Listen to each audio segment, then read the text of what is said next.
Hi అండి. ఈరోజు మనం restaurant style spicy and rich ఫ్లేవర్‌తో మష్రూమ్ సుక్క తయారు చేద్దాం. ఈ డిష్ బిర్యానీ, రోటీ, పరోటా, నాన్‌కి చాలా అద్భుతమైన కాంబినేషన్ అండి. నార్మల్‌గా మష్రూమ్స్ అరోమాటిక్ అండ్ న్యూట్రిషియన్స్. వీటిలో high proteins, fibre, antioxidants చాలా ఉంటాయండి. ఈ సుక్క ప్రత్యేకత ఏంటంటే super rich spices and smoky texture. ఒకసారి తిన్నామంటే మళ్ళీ మళ్ళీ తినాలనిపిస్తుందండి. ఫస్ట్ నేనైతే మష్రూమ్స్ క్లీన్ చేసుకుంటున్నాను. ఇక్కడొచ్చేసి నేను 250 గ్రామ్స్ మష్రూమ్స్ తీసుకున్నానండి. అన్నట్టు మీరెలా క్లీన్ చేస్తారు మష్రూమ్స్? కమెంట్ సెక్షన్‌లో కమెంట్ చేయండి.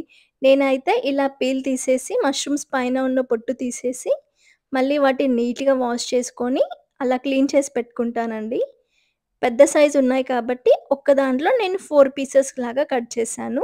ఇలా సైడ్‌గా కొద్దిగా కట్ చేసి వీడియోలో చూపిస్తున్నట్టు నేను 4 పీసెస్ లాగా కట్ చేసుకున్నాను. అలా అన్నీ కట్ చేసుకొని పెట్టేసుకున్నాను. ఫస్ట్ మనం సుక్కా మసాలా రెడీ చేసుకోవాలండి.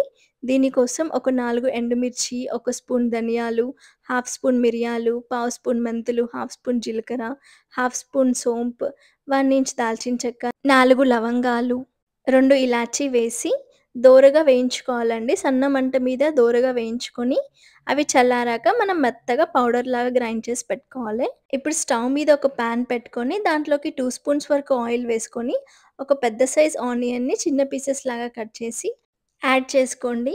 ఆనియన్స్ కలర్ మారేంత వరకు వేయించుకొని, దాంట్లోకి 2 పచ్చిమిర్చి చిన్నగా కట్ చేసి వేసుకోండి. కొద్దిగా వేగాక దాంట్లోకి హాఫ్ స్పూన్ వరకు అల్లం వెల్లుల్లి పేస్ట్ యాడ్ చేసుకోండి. అల్లం వెల్లుల్లి పేస్ట్ పచ్చివాసన పోయేంత వరకు వేయించండి.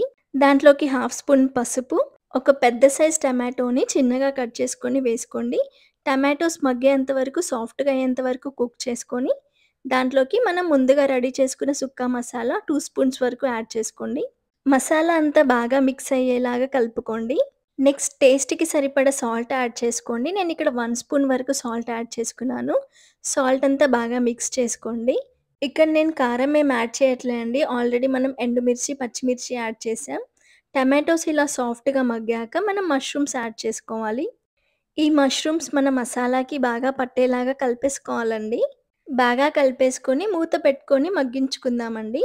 మనకి మష్రూమ్‌లో మాయిశ్చర్ అనేది రిలీజ్ అవుతుంది చూడండి. అలా వాటర్ అనేది రిలీజ్ అవుతుంది కాబట్టి, మూత పెట్టుకొని కాసేపు మగ్గించుకొని, తర్వాత మూత తీసేసి ఒక 2-3 మినిట్స్ ఫ్రై చేసుకున్నామంటే ఆ మాయిశ్చర్ అంతా వెళ్ళిపోతుంది. మన మష్రూమ్స్ కూడా సాఫ్ట్‌గా కుక్ అయిపోతాయి. చూడండి ఇలా ఆల్మోస్ట్ దగ్గరైపోయింది. ఇలా దగ్గర పడ్డాక దాంట్లోకి మనం నచ్చితే పుదీనా, కొత్తిమీర యాడ్ చేసుకోవచ్చు. నేనిక్కడ కొత్తిమీర యాడ్ చేశాను. కర్రీ చూస్తుంటే చాలా నోరూరుతుందండి. చాలా అయింది టేస్ట్ మాత్రం. డెఫినిట్‌గా ట్రై చేయాల్సిన రెసిపీ అండి. చాలా బావుంటుంది. వేడి వేడి అన్నంలోకి తింటే మాత్రం టేస్ట్ చాలా అదిరిపోతుంది.